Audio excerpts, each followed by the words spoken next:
जय हिंद बच्चों। तो चलो शुरू करते हैं आज के क्लास को। पिछले क्लास में हम लोगों ने अध्याय 2 का प्रश्नावली 2 देखे थे। इस क्लास में हम लोग प्रश्नावली 3 देखेंगे। ठीक है, प्रश्नावली 3 का तीसरा क्वेश्चन है। तो हमारा के का मान ज्ञात कीजिए जिसके लिए निम्नलिखित समीकरण निकायों के कोई हल ना हो। कोई हल ना हो, ठीक है। यहाँ दिया गया है हमारा क्वेश्चन, हमको क्या करना है, यहाँ पे के जो लिखा हुआ है उसका मान ज्ञात करना है। ठीक है, तो इसके लिए आप लोग फार्मूला याद करते हो। A1/A2 इक्वल टू बराबर नहीं है या फिर बराबर है वाला B1/B2, इस टाइप का फार्मूला याद करते हो। तो आपको फार्मूला याद नहीं करना है, बिना फार्मूले के बनाना है। ठीक है, फार्मूला को हम लोग खुद बनाएंगे। फार्मूला बनते कैसे है, ठीक है, आपको फार्मूला याद करके रट्टा मार के नहीं जाना है, क्योंकि इस टाइप के छोटे छोटे क्वेश्चन में अगर फार्मूला याद करते रहोगे तो बड़ा क्वेश्चन को कैसे सॉल्व करोगे। हाँ ठीक है, तो ऐसे छोटे छोटे क्वेश्चन के लिए आपको फार्मूला याद नहीं करना है। ठीक है, तो आपको यहाँ पे समीकरण निकाय के हमको 3 तरह से होते हैं। पहला कोई हल नहीं, दूसरा अद्वितीय हल है और तीसरा अनंतः अनेक हल है। ठीक है, तो तीनों का फार्मूला बनते कैसे है ये देखते हैं। ठीक है, पहले उसके बाद ये एकदम सरल क्वेश्चन है, इजी क्वेश्चन। ठीक है, तो चलो देखते हैं। अगर आपका एक्स वाई, देखो किसी भी समीकरण में आपको कितना पद मिलेगा, 3 पद। पहला पद 8x, दूसरा पद 5y और तीसरा पद 9। ठीक है, इस प्रकार से आपको 3 पद मिलेगा। ठीक है, 3 पद मिला। ठीक है, तो आपका जब ये तीनों पद क्या रहेगा, असमान रहेगा। क्या रहेगा, असमान। जैसे कि पहला जो x के साथ है, वो 2x मान लेते हैं प्लस 3y मान लेते हैं और यहाँ पे कोई नंबर ले लेते हैं। ठीक है, कोई नंबर ये ले लिए। ठीक, अब देखो इसमें का तीनों पद क्या है, अलग अलग है। ये x का गुणांक 2, y का गुणांक 3 और 7 का 7। ठीक है, इस प्रकार से तीनों अलग अलग है।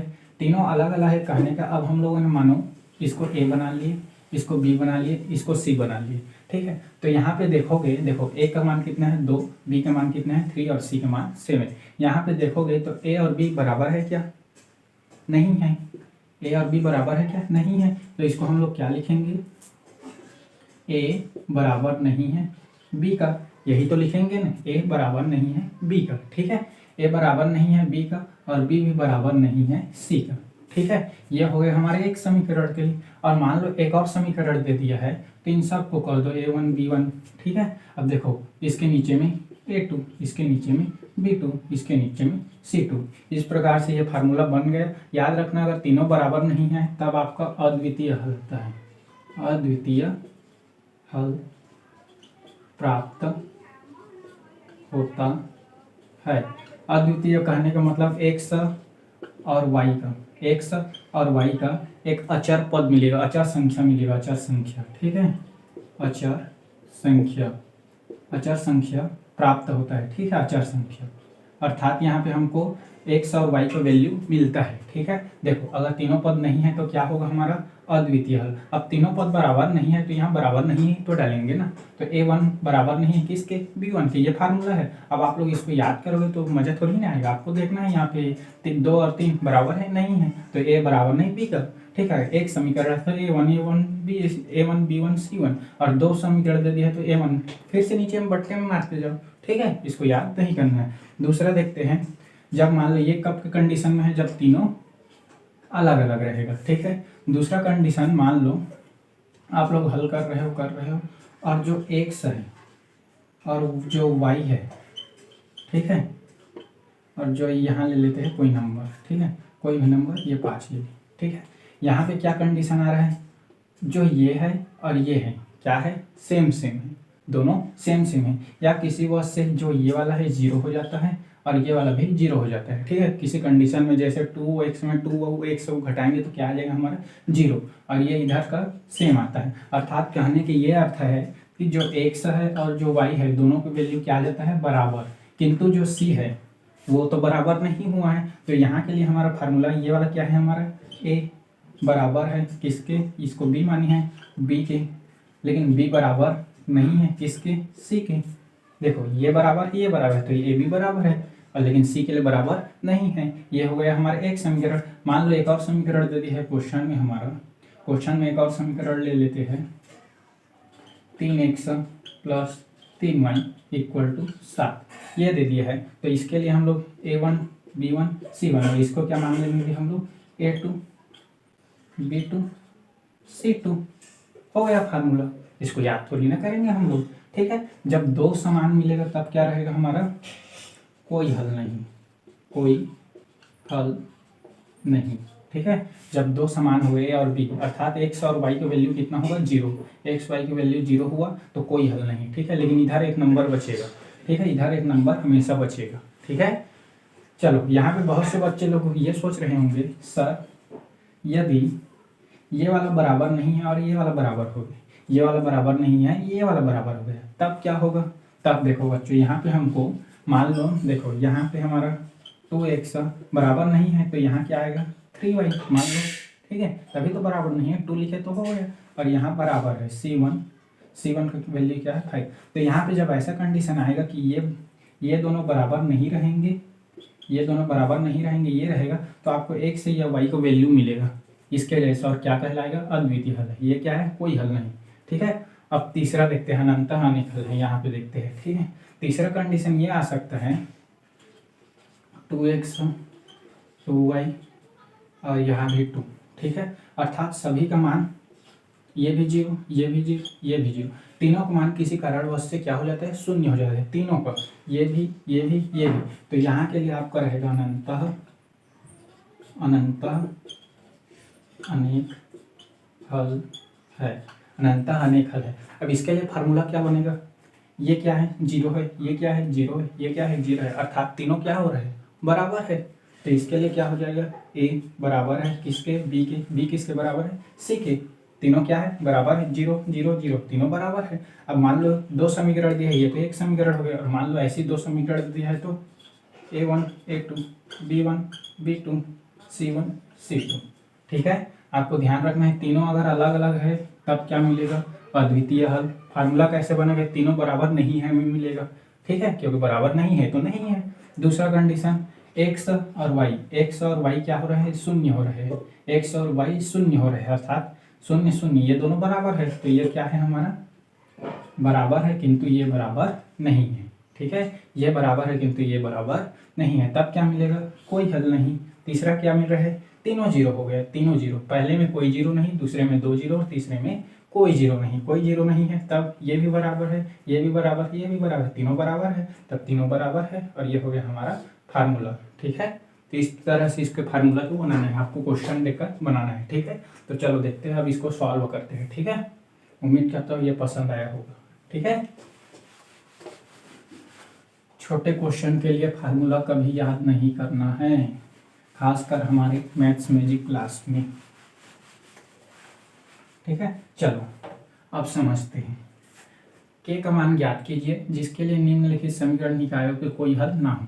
कोई हल ना हो बोला है, कोई हल ना हो कब मिलता है, कोई हल कब मिलता है हमारे, जब x और y शून्य होता है और इधर एक नंबर बचता है। ये पहले से बोला है, ये पहले से बोल दिया है, कोई हल ना हो, ये पहले से बोला गया है, तो इसके लिए क्या हो गया, ये हो गया, ठीक है। तो इसके लिए फार्मूला क्या बनेगा, देखो ये क्या है हमारा a, ये क्या है हमारा b, a भी क्या है, ये बराबर है। तो बट्टे में अगर दो समीकरण दिए, यहाँ पे दो समीकरण दिया तो a1 बट्टे a2, b1 बट्टे b2, और यहाँ बराबर नहीं है c1 बट्टे c2। फार्मूला रेडी, याद करेंगे नहीं करेंगे, ठीक है। ये पहले से बोला है तो ये होगा, ठीक है। आपको अभी उदाहरण लिया तो वैसे ही ले लेना है, ठीक है। तो चलो इसको सॉल्व करते हैं, ठीक है। अब देखो यहाँ पे क्या है हमारा, अब आपको ए बी सी क्या है, तो जो गुणांक में रहेगा एक्स वाई के साथ में वही ए बी सी है, ठीक है। तो इस प्रकार से ये आ जाएगा हमारा, पहले तो इसको एक बार लिखना है तो लिखो या डायरेक्ट कर दो। चलो ए बराबर a1 बराबर 8, b1 बराबर 5, c1 बराबर c1 बोलते हो, c लिख सकते हो, c1 बराबर 9, ठीक है। उसके बाद इसके लिए क्या हो जाएगा, a2 बराबर k, b2 बराबर क्या हो जाएगा हमारा, b2 बराबर हो जाएगा 10, c2 बराबर हो जाएगा 15, ठीक है। यहाँ अब ये मत बोलना कि सर यहाँ पे तो सब अलग अलग है, तो अलग अलग का अद्वितीय हल होता है, ठीक है। यहाँ पहले से क्वेश्चन में बोल दिया है कि इसका कोई हल ना है, ठीक है, इसलिए पहले से बोला गया है, ठीक है। चलो देखते हैं, ये हो गया हमारा फार्मूला, क्या बन रहा है, फार्मूला 2 बराबर, क्यों, कोई हल कब प्राप्त होता है, जब ऐसा होता है तब होता है, ये हम लोग पहले से जान रहे हैं, ठीक है। तो ये हमारी इस प्रकार से फार्मूला ये आ गया, a1 बट्टे a2 बराबर b1 बट्टे b2, दो ठो को ले लो जो बराबर वाला है, इसको छोड़ दो। अब देखो सबका वैल्यू रख दो, 8 बट्टे के बराबर 5/10। इसको सॉल्व करो, 80 हो जाएगा ये इधर से, और इधर आएगा तो ये 5 के, 5 को पश्चांतर कर दो तो क्या बन जाएगा 80/5 बराबर के। इसको काट दो, क्या बन जाएगा 5, तो 5 चेक कम 5, इसमें से कितना बचा 3, 5 छिक्का 30, तो पी का वैल्यू कितना आ गया 16। ठीक है, यहाँ हम लोगों ने सूत्र को याद नहीं करेंगे। ठीक है, चलो अगला क्वेश्चन देखते हैं। चलो अगला देखते हैं।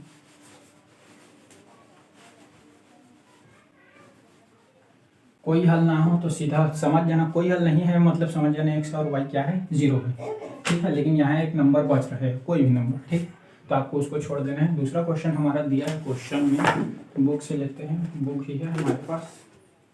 ठीक है, दूसरा क्वेश्चन दिया है के x plus 3y equal to 3, और इसी में दिया है हमारा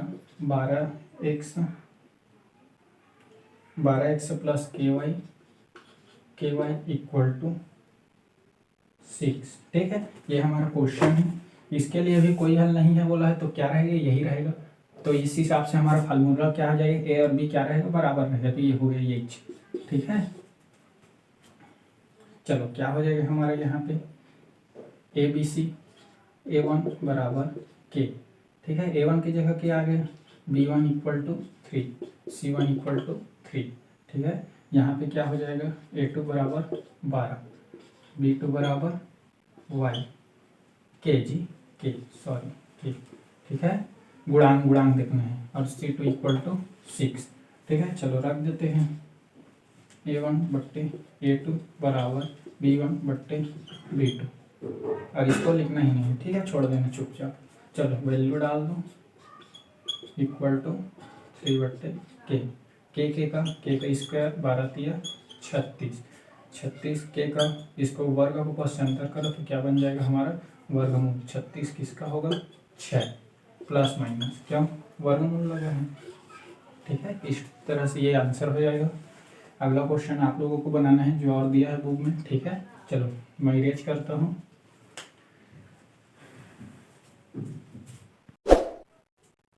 चलो हमारा अगला क्वेश्चन रेडी है।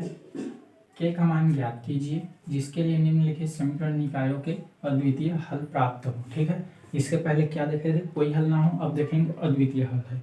ठीक है, आप लोगों को जो सूत्र है याद मत करने इसलिए बोला जा रहा है ताकि आप लोगों को कंफ्यूज ना रहो। देखो सबका फार्मूला 3 फार्मूला है हमारा। ठीक है, और तीनों में किसी में बराबर है आता है, किसी में बराबर नहीं है आता है, तो किसी में एक है एक नहीं है ऐसे आता है। ठीक है, तो आप लोग अगर याद करते हो तो कंफ्यूज हो जाओगे। कंफ्यूज हुए मतलब सूत्र गलत लिखे मतलब आंसर तो सही आएगा ही नहीं। ठीक है, इसलिए सूत्र याद करने से बचो, बनता कैसे है इसको सीखो। ठीक है, देखो यहाँ पे क्या बोला है हमारा अद्वितीय हल है। तो अद्वितीय हल कब प्राप्त होते हैं जब तीनों असमान हो अद्वितीय हल के लिए। तो तीनों असमान हो अर्थात x भी कोई नंबर रहेगा, y भी कोई नंबर रहेगा लेकिन सेम नहीं रहेगा।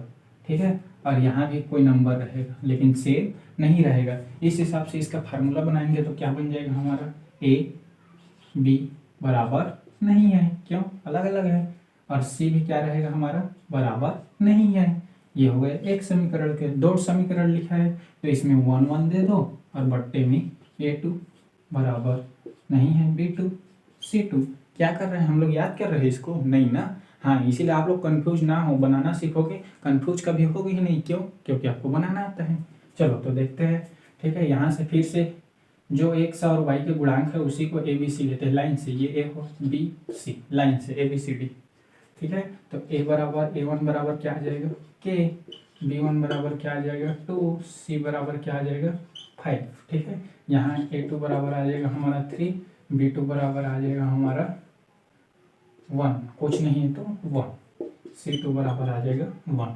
रख दो उसमें, उसको याद नहीं करना है। ठीक है, बार बार बोला जा रहा है आपको B1/B2। अब देखो यहाँ पे गलती क्या करते हैं बहुत से लोग। ठीक है, A1 का मान कितना है हमारा K, A2 का मान कितना है 3, यहाँ पे बराबर नहीं है बोला है लेकिन यहाँ पे बराबर है करके लिख देते हैं इसके नीचे में। ठीक है, आपको बराबर नहीं है ही डालते जाना है। ठीक है। ये हो गया हमारा 2 और ये हो गया 1। इसको हल करो, इधर आएगा k बराबर नहीं है, इधर जाएगा तो 2 इंटू 3 इंटू के बराबर नहीं है किसके 6। ये हो गया आंसर। ठीक है, बस सिंपल। ठीक है, चलो इसी का एक और क्वेश्चन देखते हैं। क्वेश्चन देखते हैं। ठीक है, चलो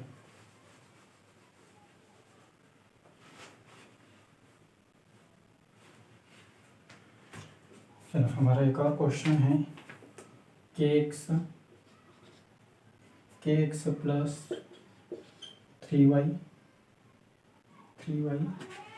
के माइनस 3 इक्वल टू के माइनस 3, और इसी में दिया है हमारा 12x प्लस के वाई इक्वल टू के। छोटे छोटे क्वेश्चन ही इसलिए लिख लेते हैं। a1 क्या हो जाएगा के, b1 क्या हो जाएगा हमारा 3, c क्या हो जाएगा के माइनस 3। जितना है सबको लेना है। ठीक है, दिक्कत नहीं हो, कोई दिक्कत नहीं होना चाहिए। ये हो गया के, यहाँ हो गया, यहाँ भी के। ठीक है, आपको कुछ नहीं करना, सिर्फ इसी को लेना है। ठीक है, क्यों, अद्वितीय हल है, 2 ठो को लो, तीसरे भाड़ में जाए। ठीक है, भाड़ में जाए। चलो, तो यहाँ पे हमारा ये क्या हो जाएगा, a1 का वैल्यू हो गया के। ठीक है, a1 का वैल्यू हो गया के, a2 का वैल्यू हो गया 12 बराबर नहीं है 3 बट्टे के का के से मल्टीप्लाई के स्क्वायर, 12 की इससे मल्टीप्लाई कर दो, 12 गुणे 3 12 3 36, के का स्क्वायर, के को वर्गमूल में इसको पश्चांतर कर दो, ये हो गया 36। क्या का वैल्यू बराबर नहीं है में रहेगा। ठीक है, किसके प्लस माइनस 6, ये हो गया आंसर। ठीक है, इसको हल करना नहीं है। ठीक है, चलो नोट करो, अगला क्वेश्चन देखेंगे इसके बाद।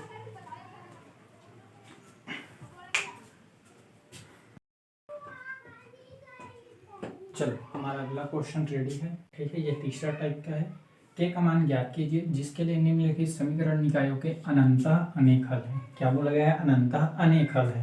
ठीक है, ये क्वेश्चन है, सॉल्यूशन सेम करना है, बस इसको समझते हैं। अनंतः अनेक हल है। अनंतः अनेक हल कब प्राप्त होते हैं, बताया था, जब क्या होता है, तीनों क्या हो जाते हैं, शून्य हो जाते हैं। तो देखो, एक पहला पद भी शून्य, दूसरा पद भी शून्य, तीसरा पद भी शून्य। ठीक है, सूत्र बना रहे हैं। ठीक है, आपको वीडियो लंबा है, थोड़ा सा सीखने में, बस फर्स्ट टाइम सीखने में थोड़ा सा मुश्किल होता है। जब सीख जाते हैं तब हर चीज़ आसान हो जाता है। ठीक है, जैसे आप लोग को खाना बनाना फर्स्ट टाइम बनाओगे तो नहीं बनता ना, हाँ, उसके बाद जब आदत हो जाते हैं अपने आप बनते जाते हैं। हाँ ठीक, वैसे ही देखो, अब क्या तीनों क्या होना चाहिए हमारे अनंतः अनेक हल के लिए, तीनों 0 होना चाहिए, ये बहुत जानते हैं हम। ठीक है, तो अब बताओ, ये हो गया हमारा ए, ये हो गया बी, ये हो गया सी लाइन से।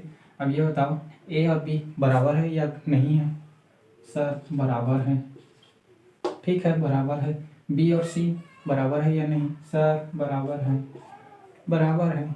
अब अगर मान लो 2 समीकरण है तो 1 1 1 और बट्टे 2 2 2, सूत्र रेडी। इसको याद नहीं करना है। चलो तो करते हैं। अब ABCD क्या होता है, देखो यहाँ पे हमको जो क्वेश्चन है वो हमको गुमराह कर रहे हैं, हमको देखो कैसे ये हमको कठिन बना रहे हैं, कठिन कैसे हो रहा है और हम लोग सरल कैसे करेंगे। देखो यहाँ पे जो -4 है उसको इस साइड दे दिया, हम इसको खेल देते हैं। ठीक है, क्या हो जाएगी ये के एक्स प्लस 2y, -4 को पश्चांतर कर दो, +4 5x माइनस 3y, और इसको कर दिए तो -6।